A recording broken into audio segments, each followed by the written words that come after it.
ಕನ್ನಡ ನಾಡು ಇದು ಕನ್ನಡಿಗರ ನಾಡಿಮಿಡಿತ.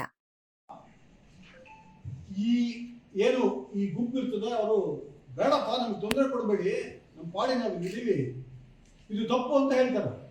ಆದ್ರೂ ಅವರು ಜೀವಿಸಿದಾಗ ಒಂದು 20 ರೂಪಾಯಿ ಕೊಡ್ತಾರೆ, ಆಯ್ತು ಹೋಗಿ ಅಂತ. ಆದ್ರೆ ಈ ಏನು ದುಷ್ಕರ್ಮಿಗಳ ತಂಡ ಇರ್ತದೆ ಹೋಗದಲೆ ವಾಗ್ವಾದ ತಿಳಿದು ದೈಹಿಕ ಹಲ್ಲೆ ನಡೆಸಿ ಇದು ತಾರಕಕ್ಕೆ ಏರಿದಾಗ ಆ ಗುಂಪಿನಲ್ಲಿದ್ದ 3 ಜನ ಪುರುಷರನ್ನ ಆ ಏನು ತುಂಗಭದ್ರಾ ನಾಲೆ ಇದೆ, ನಾಲೆಗೆ ತಳ್ಳಿ ಬಿಡ್ತಾರೆ.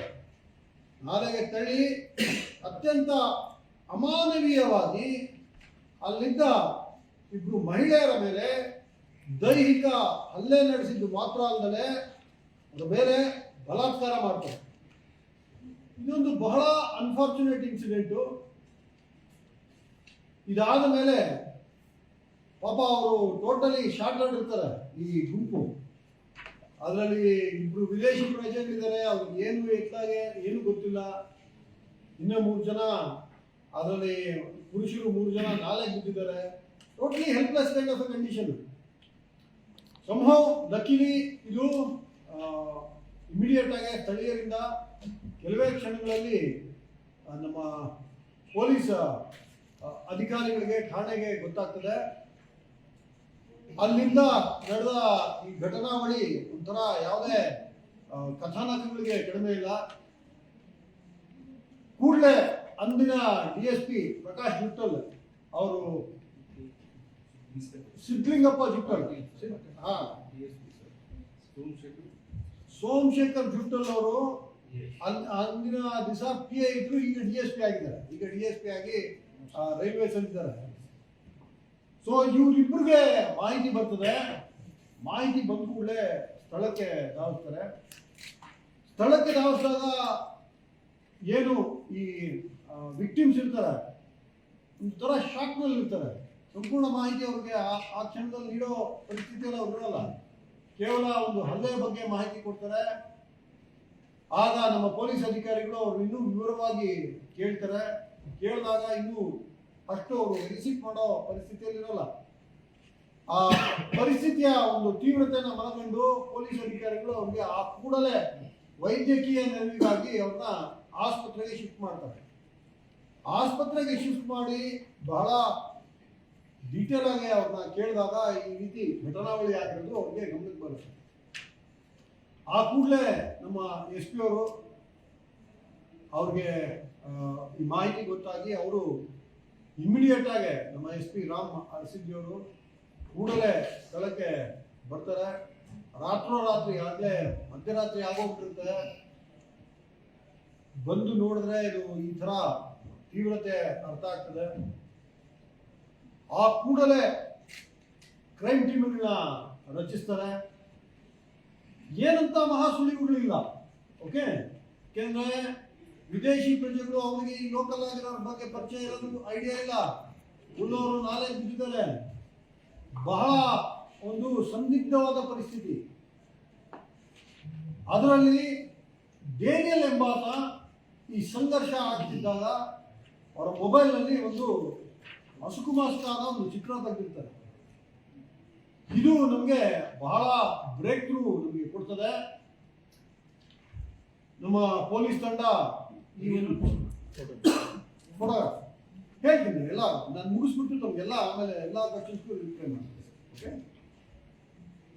ಸೊ ಇಂಥ ಒಂದು ಚಿಕ್ಕ ಸುಳಿವಿನ ಆಧಾರದ ಮೇಲೆ ರಾತ್ರೋರಾತ್ರಿ ಸಮರೋಪಾದಿಯಲ್ಲಿ ನಮ್ಮವರು ಕೆಲಸ ಪ್ರಾರಂಭ ಮಾಡ್ತಾರೆ. ಎಲ್ಲ ನುರಿತ ಈ ಅಪರಾಧ ಪತ್ತೆ ತಂಡಗಳು ನಮ್ಮಲ್ಲೇನು ಪ್ರತಿ ಪೊಲೀಸ್ ಠಾಣೆಯಲ್ಲಿ ಇರುತ್ತೆ, ಎಂಟೈರ್ ಜಿಲ್ಲೆನ ಅಲರ್ಟ್ ಮಾಡ್ತಾರೆ. ಕರೆಸ್ಕೊಂಡು ನಮ್ಮಲ್ಲಿ ಕೆಲವು ಸ್ಪಾಟರ್ಸ್ ಅಂತ ನಾವು ಐಡೆಂಟಿಫೈ ಮಾಡಿಟ್ಟಿರ್ತೀವಿ. ಅಂದ್ರೆ ಅಪರಾಧ ಚರಿತ್ರೆಯುಳ್ಳ ವ್ಯಕ್ತಿಗಳ ಬಗ್ಗೆ ಮಾಹಿತಿ ಇಡೋರು ಸಿವಿಲಿಯನ್ಸ್ ಇರ್ತಾರೆ, ಕೆಲವರು ಪೊಲೀಸ್ ಇರ್ತಾರೆ, ಹೋಮ್ ಗಾರ್ಡ್ ಇರ್ತಾರೆ. ಈ ಎಂಟೈರ್ ತಂಡನ ರಾತ್ರೋರಾತ್ರಿ ಮೊಬಿಲೈಸ್ ಮಾಡ್ತಾರೆ.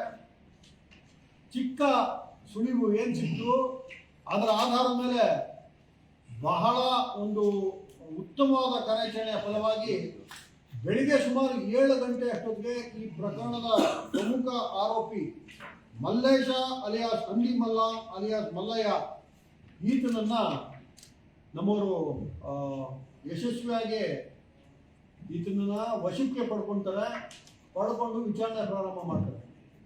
ವಿಚಾರಣೆ ಪ್ರಾರಂಭ ಆದಾಗ ನಮ್ಮವರು ಅಲ್ಲಿ ಸ್ಥಳದಲ್ಲಿದ್ದ ಏನು ಕುರುಹುಗಳಿತ್ತು ಅದನ್ನು ಬಹಳ ವೈಜ್ಞಾನಿಕವಾಗಿ ನಮ್ಮಲ್ಲಿ ಈಗ ಇದೆ ಸೀನ್ ಆಫ್ ಅಫೆನ್ಸ್ ಏನು ಅದನ್ನ ಅನಲೈಸ್ ಮಾಡಲಿಕ್ಕೆ ತಂಡ ಇದೆ, ಅವ್ರನ್ನ ಕರೆಸಿ FSL ಅವ್ರನ್ನ ಕರೆಸಿ, ಒಂದು ಶ್ವಾನ ತಂಡನ ಕರೆಸಿ, ಫಿಂಗರ್ ಪ್ರಿಂಟ್ ಅವ್ರನ್ನ ಕರೆಸಿ ಬಹಳ ಸೈಂಟಿಫಿಕ್ ಆಗಿ ಇದನ್ನ ಅನಲೈಸ್ ಮಾಡಿ ಏನು ನಮಗೆ ಆ ಕ್ಷಣದಲ್ಲಿ ಸಂಶಯಿತ ಆಪಾದಿತ, ಯಾಕೆಂದ್ರೆ ನಮ್ಗೇನು ಏನು ಕರೆಕ್ಟ್ ಐಡಿಯಾ ಇಲ್ಲ, ನಮಗೇನು ಈತನೇ ಮಾಡಿದ್ದು ಇವನೇ ಮಾಡಿದ್ದು ಐಡಿಯಾ ಇಲ್ಲ.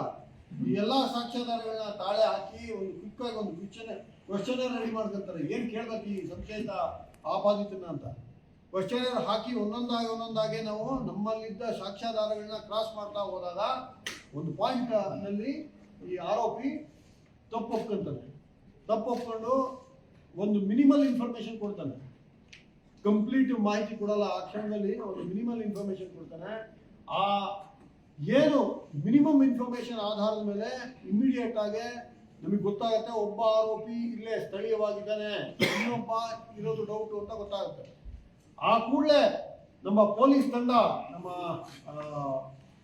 SP ಅವರು ವಿಶೇಷವಾಗಿ ಬಹಳ ಒಂದು ಮುಂದಾಲೋಚನೆ ವಹಿಸಿ ಏನೆಲ್ಲ ಎಸ್ಕೇಪ್ ಹೈಡೌಟ್ಗಳು ಸಾಧ್ಯ ಇದೆ ಅದಕ್ಕೆ ವಿಶೇಷವಾಗಿ ತಂಡಗಳನ್ನ ರಚಿಸಿ 5-6 ತಂಡಗಳನ್ನ ಡಿಸ್ಪ್ಯಾಚ್ ಮಾಡಿಬಿಡ್ತಾರೆ. ಒಂದು ತಂಡ ತಮಿಳುನಾಡು ಕಡೆ ಹೋಗ್ತದೆ, ಒಂದು ತಂಡ ತಿರುಪತಿ ಕಡೆ ಹೋಗ್ತದೆ, ಇನ್ನೊಂದು ತಂಡ ಬೆಂಗಳೂರು ಕಡೆ ಹೋಗ್ತದೆ, ಇನ್ನೊಂದು ತಂಡ ಮಹಾರಾಷ್ಟ್ರ ಕಡೆ ಹೋಗ್ತದೆ. ಅವ್ರು ಯಾರಿಗೂ ಹೋಗ್ತಾ ಇರೋ ತಂಡಗಳಿಗೆ ಎಲ್ಲಿಗೆ ಹೋಗ್ತೀವಿ ಅಂತ ಗೊತ್ತಿಲ್ಲ.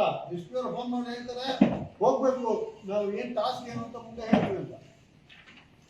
ಇದಾದ್ಮೇಲೆ ಕೆಲವು ಸೂಕ್ಷ್ಮವಾದ ವಿಚಾರಣೆ ಆದ್ಮೇಲೆ ನಮಗೆ ಈ ಸೆಕೆಂಡ್ ಅಕ್ಯೂಸ್ಡ್ ಈ ಸಾಯಿ ಅಲಿಯಾಸ್ ಚೈತನ್ಯ ಸಾಯಿ ಈತನನ್ನ ನಾವು ವಶಕ್ಕೆ ಪಡೆದುಕೊಳ್ತೀವಿ. ಈ ಇಬ್ಬರದು ವಿಚಾರಣೆ ಬಹಳ ಸುದೀರ್ಘವಾದ ವಿಚಾರಣೆ ಪ್ರಾರಂಭ ಆಗ್ತದೆ. ಹಾಗೇನೆ ಈ 3ನೇ ಆರೋಪಿ ಇರುವಿಕೆ ಬಗ್ಗೆ ನಾವು ಟೆಕ್ನಿಕಲ್ ಅನಾಲಿಸಿಸ್ ಮಾಡಿ ನೋಡಿದಾಗ ಈಗ ಸ್ಥಳೀಯವಾಗಿಲ್ಲ ಅನ್ನೋದು ನಮ್ಗೆ ಗೊತ್ತಾಗ್ತದೆ. ಹಾಗಾಗಿ ಪಾಸಿಬಲ್ ಎಕ್ಸಿಟ್ ರೂಟ್ಸ್ ಎಲ್ಲ ಬ್ಲಾಕ್ ಮಾಡ್ಲಿಕ್ಕೆ ಏನ್ ಮಾಡಬೇಕು ಎಲ್ಲ ನಮ್ಮ ಪೊಲೀಸರು ಮಾಡ್ತಾರೆ. ಎಕ್ಸಿಟ್ ರೂಟ್ಸ್ ನ ಟ್ರ್ಯಾಕ್ ಮಾಡ್ತಾರೆ, ಟ್ರೈಲ್ ಮಾಡ್ತಾರೆ, ಎಲ್ಲಾ ರೀತಿ ತಾಂತ್ರಿಕ ವಿಶ್ಲೇಷಣೆ ಮಾಡಿ ಆ 3ನೇ ಆರೋಪಿನೂ ಯಾವುದೇ ಕಾರಣಕ್ಕೆ ತಪ್ಪಿಸ್ಕೊಳ್ಳಬಾರ್ದು ಅನ್ನೋ ಒಂದು ಕಾರಣದಲ್ಲಿ ಬಹಳ ಒಂದು ಈ ಕಡತ ಓದಿ ನಾನು ಒಂದು ಕಳೆದ 10-15 ದಿವಸದಿಂದ ಅದನ್ನು ಅರ್ಥ ಮಾಡ್ಕೊಳ್ತಾ ಇದ್ದೀನಿ. ಇದರಲ್ಲಿರೋ ಎಲ್ಲ ಲೇಯರ್ಗಳು ಅದು ಓದಿದ್ರೆ ಒಂಥರ ರೋಚಕ ಅನ್ಸುತ್ತೆ. ನಮ್ಮ ಅಧಿಕಾರಿಗಳ ಜೊತೆ ಮಾತಾಡಿದ್ರೆ ಅದು ಹೌದಾ, ಈ ತರ ಆಯ್ತಾ, ಇಷ್ಟು ತ್ವರಿತಗತಿಯಲ್ಲಿ ಆಯ್ತಾ ಅನ್ನೋ ತರ. ಸೊ ಕೊನೆಗೆ ನಮ್ಗೊಂದು ಲೀಡ್ ಸಿಗ್ತದೆ. ಈತ ಒಂದು ಲೋಕಲ್ ಕಾಂಟ್ಯಾಕ್ಟ್, ನಾನು ಅದಕ್ಕಿಂತ ಹೆಚ್ಚಿಗೆ ಹೇಳಕ್ಕಾಗಲ್ಲ ನಮ್ಮ ಸೋರ್ಸ್ ಬಗ್ಗೆ, ಒಂದು ಲೋಕಲ್ ಕಾಂಟ್ಯಾಕ್ಟ್ ಜೊತೆ ಟಚ್ಚಲ್ಲಿ ಇರೋದು ನಮ್ಗೆ ಗೊತ್ತಾಗ್ತದೆ. ಆ ಹೆಣ್ಮಗಳನ್ನ ನಾವು ಕಾಂಟ್ಯಾಕ್ಟ್ ಯಾರಿದ್ರು ಅವ್ರನ್ನ ಕಾನ್ಫಿಡೆನ್ಸ್ ತಗೊಂತೀವಿ. ಕಾನ್ಫಿಡೆನ್ಸ್ ತಗೊಂಡು ಅಲ್ಲಿಂದ ನಮಗೆ ಕೆಲವು ಪ್ರಮುಖ ಕುರುಹುಗಳು ಸಿಗ್ತದೆ. ಆ ಕುರುಹುಗಳನ್ನ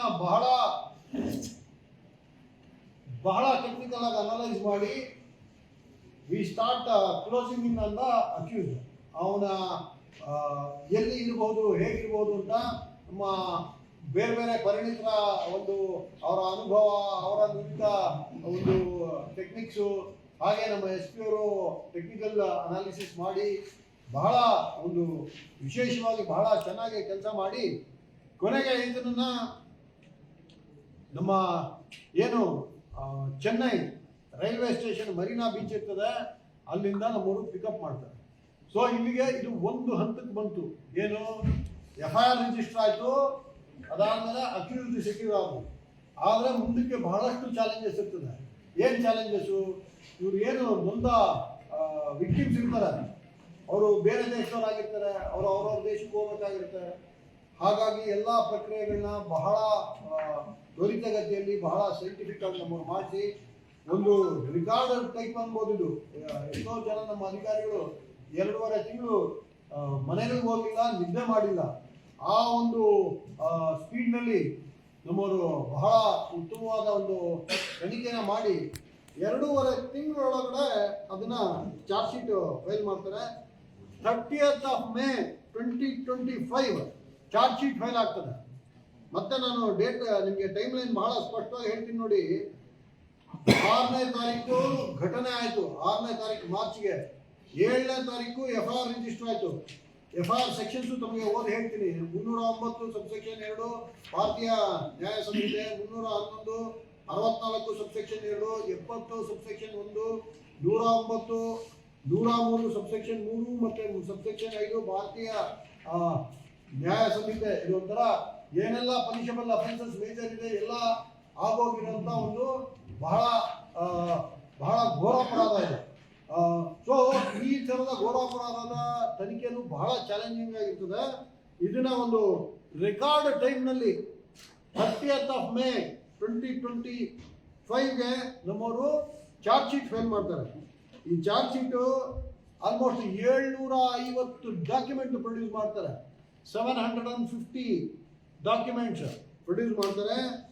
ಮೆಟೀರಿಯಲ್ ಆಬ್ಜೆಕ್ಟ್ಸ್ ಆಲ್ಮೋಸ್ಟ್ 90 ಎಕ್ಸಿಬಿಟ್ಸ್ನ ಮಾರ್ಕ್ ಮಾಡಿಸ್ತಾರೆ. ಅದಾದ್ಮೇಲೆ ಟ್ರಯಲ್ ಸ್ಟೇಜ್ನಲ್ಲಿ ಟೋಟಲ್ ಆಗಿ 1,500 ಪುಟದ ಅಪರಾಧ ಪಟ್ಟಿ ಚಾರ್ಜ್ ಶೀಟ್ ನಾವು ಫೈಲ್ ಮಾಡ್ತೀವಿ.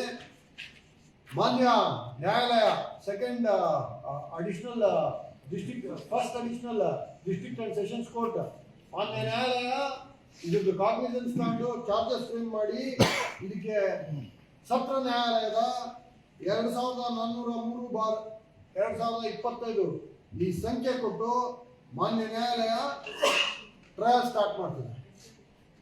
ಓಕೆ, ಅದಕ್ಕಿಂತ ಮುಂಚೆ ತಮಗೆ ಒಂದು ಬಹಳ ಇನ್ವೆಸ್ಟಿಗೇಷನ್ ಸ್ಟೇಜಸ್ನ ಕೆಲವು ಡೀಟೇಲ್ಸ್ನ ನಾನು ಹಂಚಿಕೊಳ್ಳಿಕ್ಕೆ ಇಷ್ಟಪಡ್ತೇನೆ. ಇದು ಬೇಸಿಕಲಿ ನೋಡಿ ಎಷ್ಟು ಹಂತದಲ್ಲಿ ವೈಜ್ಞಾನಿಕವಾದ ತನಿಖೆ ಆಯಿತು ಅಂದರೆ ನಮ್ಮವರು we have used DNA profiling. Okay, DNA profiling use ಮಾಡಿದ್ದೀವಿ. ಬಹಳ ಡೀಟೇಲ್ ಆದ ಮೊಬೈಲ್ ಫೊರೆನ್ಸಿಕ್ಸ್ ಯೂಸ್ ಮಾಡಿದ್ದೀವಿ. ಡಿಜಿಟಲ್ ಫೊರೆನ್ಸಿಕ್ಸ್ ಯೂಸ್ ಮಾಡಿದ್ದೀವಿ. ನಮ್ಮಲ್ಲಿ ಒಂದು ಲೊಕಾಟ್ಸ್ ಲಾ ಅಂತಿದೆ, ಅಂದರೆ ಎಕ್ಸ್ಚೇಂಜ್ ಆಫ್ ಮಟೀರಿಯಲ್ ಬಗ್ಗೆ ಒಂದು ಬಹಳ ಕ್ರಿಮಿನಾಲಜಿಯಲ್ಲಿ ಡೀಪ್ ಆಗಿರೋ ಒಂದು ಲಾ ಇದೆ. ಅದರ ಪ್ರಕಾರ ಆ ಲಾಜಿಕ್ನಲ್ಲಿ ಎಕ್ಸ್ಚೇಂಜ್ ಆಫ್ ಮಟೀರಿಯಲ್ ಪ್ರೂವ್ ಮಾಡಲಿಕ್ಕೂ ಬಹಳ ಬ್ಯೂಟಿಫುಲ್ ಆದ ತನಿಖೆ ಆಗಿದೆ. ಎವಿಡೆನ್ಷಿಯಲಿ ಚೈನ್ನ ಬಹಳ ಸೈಂಟಿಫಿಕ್ ಆಗಿ ಪ್ರೂವ್ ಮಾಡ್ಲಿಕ್ಕೆ ಏನು ಬೇಕು ಅದೆಲ್ಲ ಮಾಡಿದ್ರು. 3 ಮೊಬೈಲ್ನ ಸೀಸ್ ಮಾಡಿ ಆರೋಪಿಗಳಿಂದ ಏನು ಈ ಎಕ್ಸ್ಟಾರ್ಷನ್ ಆಗಿತ್ತು ಆ ಕ್ಯಾಶ್ 2,860 ರೂಪಾಯಿ ದುಡ್ಡುಗಳು ಇದನ್ನ ಮಾಡಿ 85 material objects which are directly incriminating which proved very very helpful during the trial ಇಷ್ಟನ್ನ ನಾವು ಸೀಸ್ ಮಾಡಿ ಇದಾದ ಮೇಲೆ ಟ್ರಯಲ್ ಸ್ಟಾರ್ಟ್ ಆಗ್ತದೆ.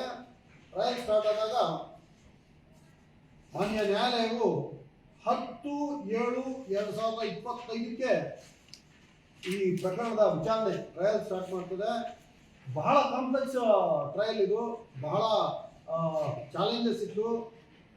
ಸೊ ಇದರಲ್ಲಿ ಬಹಳ ಒಂಥರ land mark type honourable court has fast track, ಬಹಳ ಫಾಸ್ಟ್ ಟ್ರ್ಯಾಕ್ ಆಗಿ ಯಾವುದೇ ರೀತಿ ಎಳೆದಾಟ ಆಗದಲ್ಲೇ ಇರೋ ಥರ ಇದಕ್ಕೆ on A daily basis trial ನಡೀತದೆ. ಇನ್ನೊಂದು ಬಹಳ ವಿಶೇಷವಾದ ಅಂಶ ಅಂದರೆ ಇವರು ಫಾರಿನ್ ನ್ಯಾಷನಲ್ಸ್ ಇಂದ ಇದ್ದಿದ್ದರಿಂದ ವಿಡಿಯೋ ಕಾನ್ಫರೆನ್ಸಿಂಗ್ನಲ್ಲೇ ಮೆಜಾರಿಟಿ ಆಫ್ ದ ಕೆಲಸಗಳು ಏನು ಸಾಕ್ಷ್ಯ ನುಡಿಯೋದಿರ್ತದೆ ಅದಾಗ್ತದೆ. ಬಹಳ ಇಂಪಾರ್ಟೆಂಟ್ ಅಂದರೆ ಇದರಲ್ಲಿ ನಮ್ಮ ಕಾನೂನಿನ ಮ್ಯಾಂಡೇಟ್ ಪ್ರಕಾರ ಒಂದು ಟೆಸ್ಟ್ ಐಡೆಂಟಿಫಿಕೇಶನ್ ಪರೇಡ್ ನಡಿಬೇಕಾಗುತ್ತೆ. ಅದನ್ನು ಸಹ ತಾಲೂಕಾ ದಂಡಾಧಿಕಾರಿ ತಹಶೀಲ್ದಾರ್ ಅವರ ಸಮ್ಮುಖದಲ್ಲಿ ಒಂದು ಬಹಳ ಸೈಂಟಿಫಿಕ್ ಆದ ಟೆಸ್ಟ್ ಐಡೆಂಟಿಫಿಕೇಶನ್ ಪರೇಡ್ ಆಗ್ತದೆ. So that the victims have clearly identified who are the accused, ಯಾರು ಇದರಲ್ಲಿ ದುಷ್ಕರ್ಮಿಗಳು ಯಾರು ಪಾತ್ರ ಏನೇನು ಇದ್ರ ಬಗ್ಗೆ ಬಹಳ ಸ್ಪಷ್ಟವಾಗಿ ನಮಗೆ ಒಂದು ನಿರೂಪಣೆ ಸಿಗ್ತದೆ. ಇದು ಟೆಸ್ಟ್ ಐಡೆಂಟಿಫಿಕೇಶನ್ ಪರೇಡ್ ಸಹ ಬಹಳ ಸೈಂಟಿಫಿಕ್ ಆಗಿ ಬಹಳ ಚೆನ್ನಾಗಿ ಆಗ್ತದೆ. ಇಷ್ಟು ಎಲ್ಲ ಆದಮೇಲೆ ಮಾನ್ಯ ನ್ಯಾಯಾಲಯವು ಬಹಳ ಸುದೀರ್ಘವಾದ ವಿಚಾರಣೆ ಮಾಡಿ ಮಾನ್ಯ ನ್ಯಾಯಾಲಯವು 6/2/2026ಕ್ಕೆ ಇದರಲ್ಲಿ ಹೌದು ಇವರು ದುಷ್ಕರ್ಮಿಗಳು ಮಾಡಿರೋದು ನಿಜ, ದೇ ಆರ್ ಫೌಂಡ್ ಗಿಲ್ಟಿ ಅಂತ ಸೆಂಟೆನ್ಸ್ ಕೊಡ್ತದೆ. ಮಾನ್ಯ ನ್ಯಾಯಾಲಯವು ಮುಂದುವರೆದು ನಿನ್ನೆ ಅಂದರೆ 16 ಫೆಬ್ರವರಿ 2026ರಂದು ಶಿಕ್ಷಾ ಪ್ರಮಾಣವನ್ನು ನಿನ್ನೆ ಅನೌನ್ಸ್ ಮಾಡಿದೆ ಮಾನ್ಯ ನ್ಯಾಯಾಲಯ. ಮಾನ್ಯ ನ್ಯಾಯಾಲಯದ ಆದೇಶದಂತೆ all the 3 have been convicted to death. Okay, ಬೇರೆ ಬೇರೆ ಸೆಕ್ಷನ್ಸ್ ಅಲ್ಲಿ ಲೈಫ್ ಇಂಪ್ರಿಸನ್ಮೆಂಟ್ ಸಹ ಇದೆ, ಬಟ್ ಮೇಜರ್ ಪೀನಲ್ ಏನು ಸೆಂಟೆನ್ಸ್ ಇದೆ ಈಸ್ ಆಲ್ ದ 3 ಅಕ್ಯೂಸ್ಡ್. ಇವರು ಎಲ್ಲ 3 ಜನ ಆರೋಪಿತರಿಗೆ ಮಾನ್ಯ ನ್ಯಾಯಾಲಯವು ಡೆತ್ ಸೆಂಟೆನ್ಸ್ನ ವಿಧಿಸಿದೆ. ಸಬ್ಸ್ಕ್ರೈಬ್ ಮಾಡಿಕೊಳ್ಳಲು ಕೂಡಲೇ ಪಕ್ಕದಲ್ಲಿ ಕಾಣುವ ಬೆಲ್ ಐಕಾನ್ ಕ್ಲಿಕ್ ಮಾಡಿ ನೋಟಿಫಿಕೇಶನ್ ಪಡೆಯಿರಿ.